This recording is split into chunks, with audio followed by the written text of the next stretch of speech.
माया अपने छोटे से परिवार के साथ जयपुर के एक शहर में रहती थी।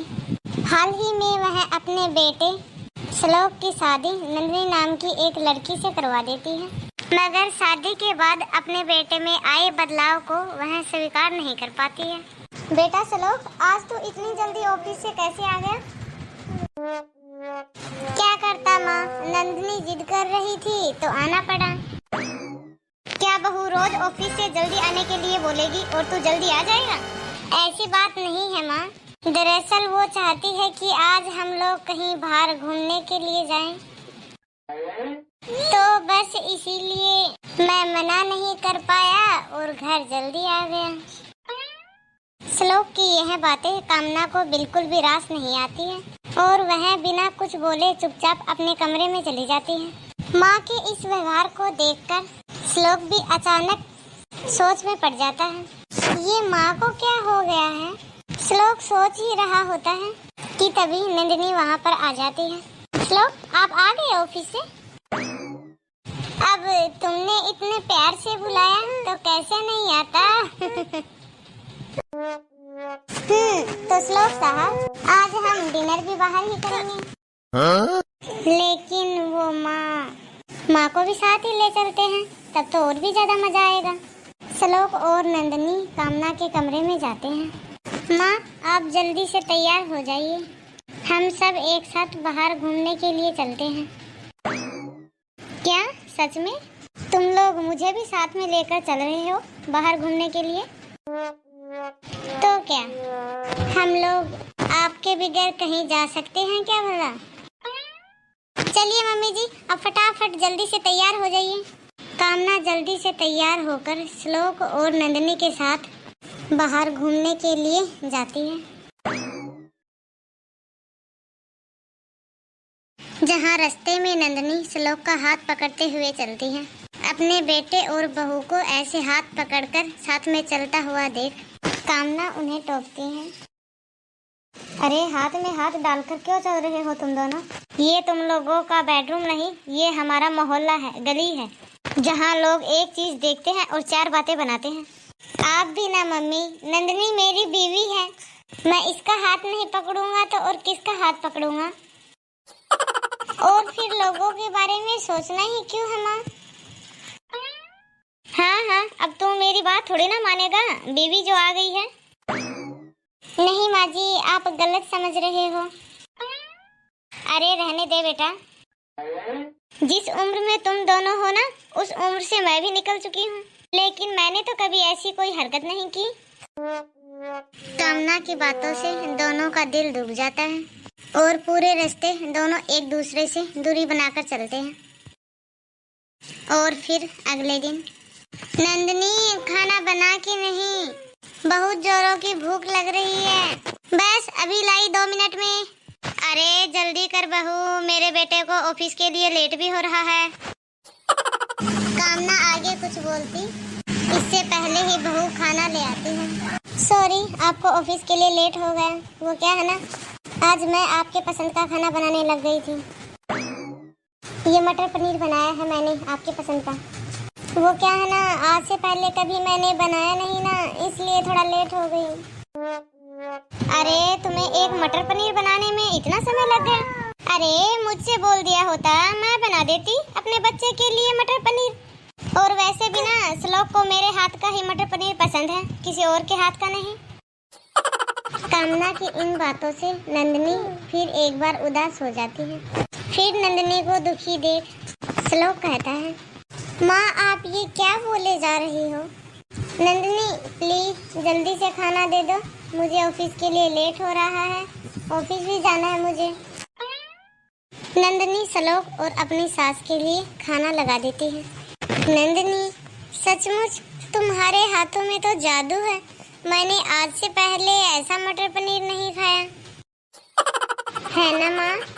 माँ जी आपने तो खाया ही नहीं, खाकर बताइए ना कैसा बना है खाना। नंदिनी ने सच में बहुत अच्छा खाना बनाया है माँ, एक बार खा के तो देखिए। नहीं बेटा, मुझे भूख नहीं है, बाद में खा लूंगी मैं। क्या हुआ माँ, कुछ बात है क्या? आप नाराज लग रही हो। नहीं बहू, ऐसी कोई बात नहीं है, तू जाकर श्लोक के लिए ऑफिस का टिफिन तैयार कर दे, मैं अपने कमरे में जाकर आराम करती हूँ। नंदिनी को अपनी सास की बातों में हल्का सा रूठापन नजर आता है, लेकिन वह अपने सास के स्वभाव में आए इस बदलाव का कारण नहीं समझ पाती है। इसी तरह से कुछ दिन बीत जाते हैं। अब कामना को अपने बेटे के मुंह से नंदिनी की तारीफ सुनना बिल्कुल भी अच्छा नहीं लगता।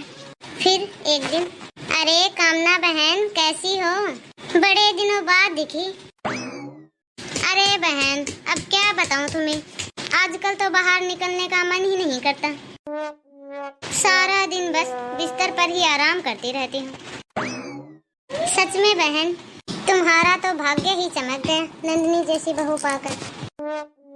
और एक मेरी बहू को देखो, बिस्तर तो छोड़ो सोफे पर भी आराम से बैठने तक नहीं देती। कामना और शालिनी आपस में बात कर रहे होते हैं कि इतने में ही नंदिनी वहाँ पर आ जाती है। वो पीछे खड़ी होकर उनकी बातें सुनने लग जाती है। हाँ, इस मामले में तो मेरी बहू बहुत अच्छी है, पर क्या कोई बात है क्या? और तू इतनी दुखी क्यों लग रही है?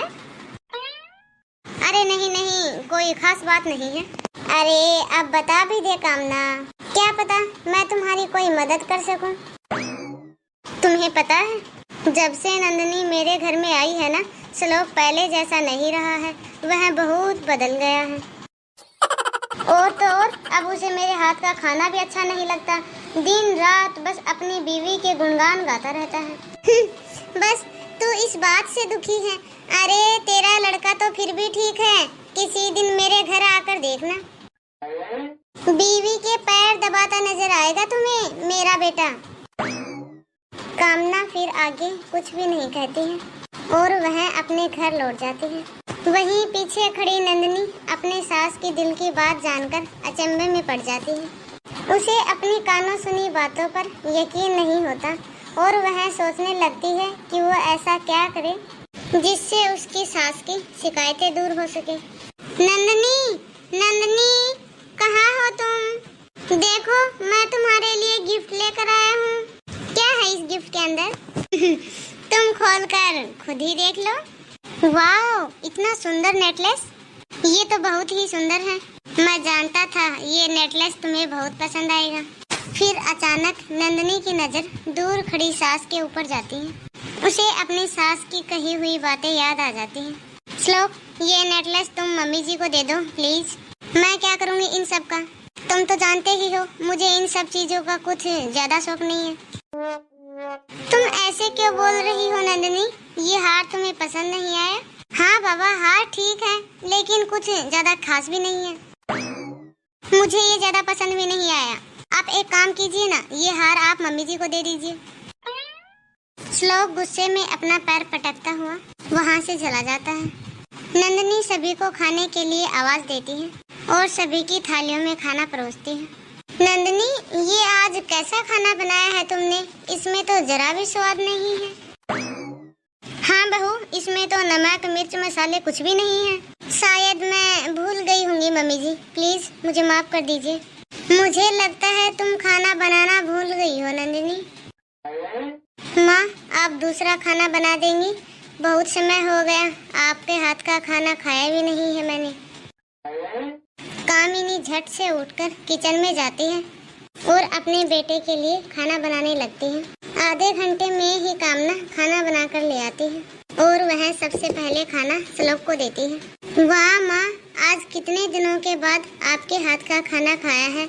आज भी आपके हाथों में वही स्वाद है जो कि पहले था। अपने बेटे के मुंह से इतने दिनों के बाद अपनी तारीफ सुनकर कामना बेहद खुश होती है। नंदिनी भी ये सब कुछ देखकर मन ही मन बहुत खुश होती है। आखिरकार खुश भी क्यों ना हो, उसकी मेहनत रंग जो ला रही है। और फिर अगले दिन, माँ आज भी आप ही खाना बनाना प्लीज। उस दिन के बाद तो नंदिनी के हाथ का खाना खाने के लिए बिल्कुल भी मन नहीं करता। हाँ हाँ बेटा, क्यों नहीं, मैं अभी तुम्हारे फेवरेट आलू के पराठे बनाकर लाती हूँ। कामना अब खुश रहने लगी थी। आखिरकार खुश भी क्यों ना हो, उसे पहले वाला उसका बेटा जो मिल गया था। लेकिन जितना श्लोक अपनी माँ के पास आ रहा था अपनी बीवी नंदिनी से दूर होता जा रहा था। कामना को भी उनके बीच की अब ये दूरी खलने लगी थी। फिर एक दिन, नंदिनी बेटा जरा श्लोक के लिए एक कप चाय बना ला। नंदिनी चाय बनाने के लिए रसोई की तरफ जाती है, जहाँ कामना भी उसके पीछे पीछे चलती है। जहाँ नंदिनी जानबूझकर चाय में चीनी की जगह नमक डाल रही थी। अरे ये क्या कर रही है नंदिनी? तूने श्लोक की चाय में चीनी की जगह नमक क्यों मिलाया? वो माँ जी मेरा ध्यान नहीं रहा। क्यों झूठ बोल रही है बहू? मैंने देखा तू जानबूझकर चाय में चीनी की जगह नमक डाला। अब बता तू ऐसा जानबूझकर क्यों कर रही है बहू? माँ जी मैं ये सब कुछ आपके लिए ही तो कर रही हूँ। आपको लगता है ना कि मेरे आने के बाद श्लोक आपसे दूर हो गए हैं, तो बस मैं उन्हें फिर से पहले वाला श्लोक बनाना चाहती थी। अपनी बहू के मुँह से ये सब बातें सुनकर कामना की आंखें भर आती हैं। तुझे ये सब किसने बताया पगली? उस दिन मैं जब मार्केट जा रही थी, उस दिन मैंने आपकी सारी बातें सुन ली थी मम्मी जी। मतलब तू मेरे कारण अपना बसा बसाया घर तबाह करने चली थी। मुझे माफ कर देना बहू, मुझसे बहुत बड़ी भूल हो गई। मेरा बेटा तुम्हारा पति भी है, ये बात तो मैं भूल ही चुकी थी और उसमें आए बदलाव को मैं स्वीकार ही नहीं कर पा रही थी। लेकिन अब मुझे समझ आ गया है कि समय के साथ साथ बदलाव भी जरूरी है बहू। कोई बात नहीं मम्मी जी, मुझे आपसे कोई भी शिकायत नहीं है। सचमुच बहू मैं बहुत ही भाग्यशाली हूँ जो कि मुझे तेरी जैसी बहू मिली। चल छोड़, अब फटाफट से श्लोक के लिए बढ़िया सी चाय बना दे। और हाँ, नमक वाली नहीं, चीनी वाली। जी माँ जी। रसोई के बाहर खड़ा श्लोक उनकी सारी बातें सुन लेता है और मुस्कुराकर वहाँ से चला जाता है। अब कामना जी को उनसे कोई शिकायत नहीं रहती और तीनों खुशी खुशी एक साथ रहते हैं। यदि आप सभी को हमारा यह वीडियो पसंद आया हो तो लाइक, शेयर, कमेंट और बेल आइकन दबाकर सब्सक्राइब करना ना भूलें।